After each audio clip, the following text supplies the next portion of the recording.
Salut, c'est Pandéa Cheno, bienvenue sur cette vidéo qui aujourd'hui va parler des 10 ans de vidéos quotidiennes. Qu'est-ce qui t'a donné envie, qu'est-ce qui t'a donné l'inspiration en fait pour aller dans cette énergie de faire des vidéos au quotidien? C'était Julien que vous aviez déjà vu sur la chaîne pendant ces 10 ans, qui était donc expert en magie notamment, et un jour on parlait des différentes choses qui se faisaient sur internet. Je faisais déjà des vidéos depuis 2011, je crois que la chaîne a été créée en 2011, sauf que c'était sporadiquement de l'hypnose de rue ou des petites choses très simples. Et puis un jour on parle de la magie, et il dit il y a un mec en magie qui fait quotidiennement sur YouTube des vidéos sur la magie, hein, pour montrer un peu comment faire, des petites astuces, etc. J'ai trouvé l'idée super, je me suis dit tiens, il se passerait quoi si je fais la même chose en hypnose? À noter que du coup, c'était pas connu du tout, ou pas vraiment connu, pas du tout comme aujourd'hui l'hypnose. Donc il y avait une notion de complètement nouveauté, un peu comme à l'époque au début de YouTube sur la magie, etc., etc.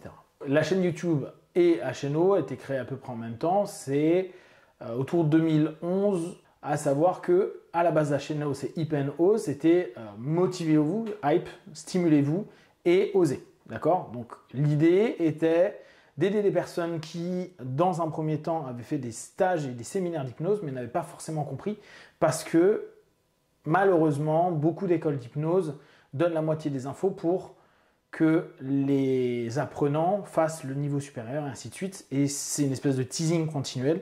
Et vu que j'avais déjà de l'expérience en hypnose et que j'avais compris certaines petites choses, bah, je m'étais dit, les personnes qui peuvent et qui veulent vont pouvoir venir, on faisait ça le jeudi à Paris, dans un café, on va parler d'hypnose, on va reprendre les techniques qu'ils ont comprises ou pas comprises, et on va juste travailler dessus.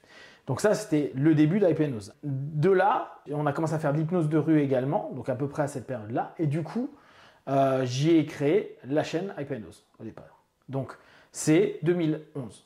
Dans un deuxième temps, donc il y avait régulièrement des vidéos, notamment d'hypnose de rue, et puis à un moment, 2014, j'ai commencé à poster quotidiennement, donc autour de fin août, début septembre 2014, j'ai commencé à faire quotidiennement une vidéo. Aujourd'hui, c'est combien de contenu? Il doit y avoir 5300 vidéos aujourd'hui sur la chaîne, ouais, dont derrière il y a les capsules du matin et des MP3. Donc c'est pas uniquement les capsules du matin. Si on prend les capsules du matin, bah, faut simplement, ça sera 3650 vidéos quotidiennes. Alors justement, tu es parti en 2014 sur une vidéo par jour. Aujourd'hui, tu en es où? Tu inondes les réseaux en général. Il n'y a pas qu'une seule parution, publication qui paraît en fait sur ta chaîne. Ça dépend du jour. Ça dépend. En fait, la notion de base, c'est une vidéo par jour sur la chaîne. Si après j'en fais une autre, c'est parce que j'ai eu soit avec un consultant, un partenaire, des éléments qui peuvent être intéressants que j'ai envie de mettre en avant au travers d'un MP3, et en même temps ça lui permettra à lui d'avoir un MP3. Soit c'est des thèmes auxquels je pense pendant un laps de temps et je me dis tiens, ça peut être intéressant de le faire maintenant. Soit c'est un délire que je m'amuse à faire. Il y a des moments je ne vais pas faire de MP3 pendant un laps de temps. Donc en général je ne fais qu'un contenu par jour. Et s'il y en a d'autres, c'est simplement parce que c'est plus contextuel que volontaire. Ok, et justement, d'où est-ce que tu tires ton inspiration pour ces vidéos au quotidien? Mon inspiration, je la tire de rien du tout en fait. C'est, je lis beaucoup, j'ai la chance d'avoir pas mal de consultations. J'ai pas d'inspiration spécifique, c'est-à-dire que je me mets devant ma caméra, je me dis tiens, je vais parler de quoi, et je parle.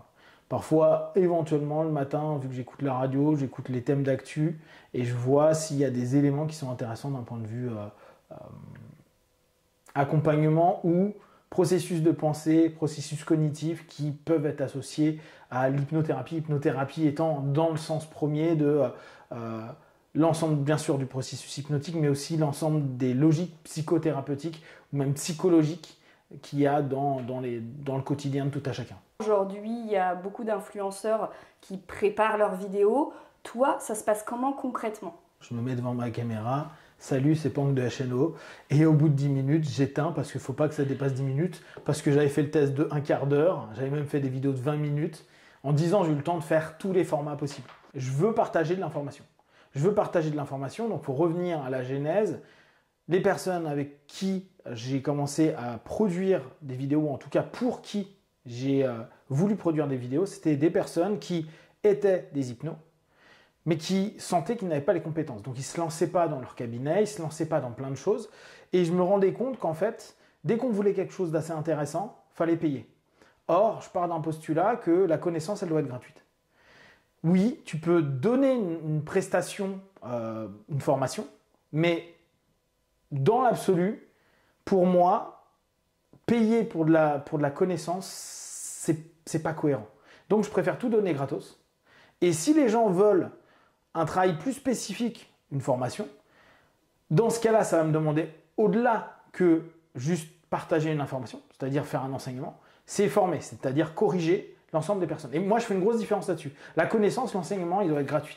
Comme les bouquins, pour moi, devraient être gratos et tout. Bien sûr qu'il faut que les personnes gagnent de l'argent, mais dans l'absolu, la connaissance doit se partager. Si après, tu veux te former, donc c'est-à-dire aller dans une notion où on corrige l'apprentissage que tu fais pour voir si tu apprends correctement et si tu exploites correctement les choses, là, je suis d'accord qu'on soit payé. Mais moi, initialement, je faisais même pas de formation. C'est parce que j'ai publié gratuitement des choses qu'à un moment donné, on m'a dit « Tiens, j'aimerais des formations ». Mais moi, à l'absolu, je voulais pas faire de formation, je m'en foutais. C'est pas mon credo. Mon credo, c'est faire des consultations sur les personnes qui vont pas bien. Le reste, c'est complètement secondaire. Aujourd'hui, j'ai moins de formations et d'ateliers qu'avant. Je m'en contrefous. Ça change pas du tout ma vision et ma passion de la discipline.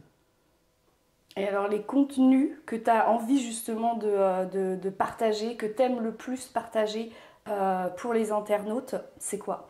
Pour moi, c'est un partage d'informations. Donc, quand je suis en train de produire une vidéo, je me dis, tiens, j'ai eu tel type de dynamique, tel type de problématique, tel type de lecture. Et pour avoir discuté avec beaucoup de praticiens, pour avoir discuté avec beaucoup de personnes, alors du coup, je suis passé de praticien, mes vidéos étaient plus pour les praticiens, au grand public, entre guillemets.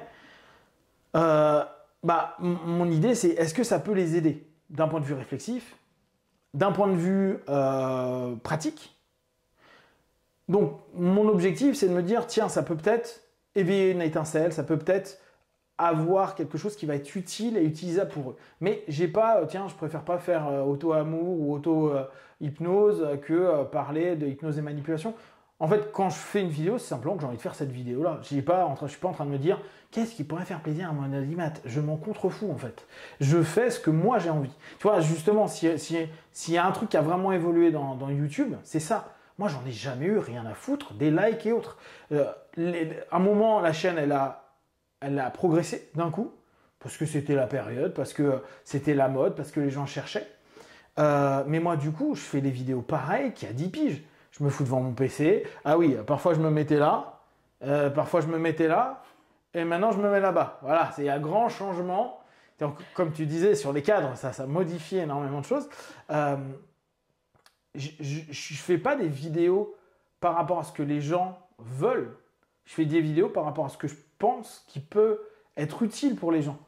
Ça se trouve, ils vont trouver ça pourri, et tant pis, je m'en fous. Tu regardes un peu les stats en voyant, tiens, qu'est-ce qui te plaît plus, quels sont le nombre de vidéos. Là, je viens de regarder avant la vidéo, mais non, je ne regarde pas du tout les stats. Donc, je ne regarde pas les stats parce que je m'en fous. C'est factuellement, je m'en fous. Ce qui est intéressant, c'est que tu vois d'année en année, et tu vois aussi les algorithmes. YouTube a vachement évolué. Donc, avant, tu pouvais te dire, je sors une vidéo, je devais avoir, je ne vais pas dire de conneries, mais on va dire entre 150 et 200 vues à la sortie de la vidéo, c'est-à-dire dans la journée, vu que j'en fais une par jour. Ouais. Maintenant, ça va être plutôt entre 80 et 100, et difficilement 100. Et tu vois ça en 10 ans. En 10 ans, c'est pas les mêmes algorithmes, je suis pas particulièrement mis en avant. Je pense qu'en plus, vu que j'ai pas toujours un langage très châtié et que je suis pas forcément toujours sur des notions. Tu sais, maintenant YouTube, j'avais fait une vidéo dessus, mais YouTube ou les réseaux sociaux, tu peux pas dire le 3/4 des mots. C'est pour ça que les gens ils disent bip, bip, bip.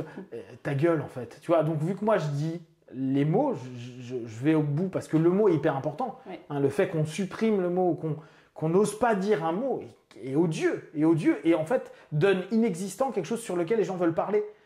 Et ils disent, non, mais vous comprenez ce que je veux dire. Non, mais t'es projectif, c'est horrible, etc. Et tous ces trucs-là fait que, clairement, mes vidéos, elles sont pas jolies, elles sont pas sexy, elles sont purement brutes. Elles touchent quasiment personne.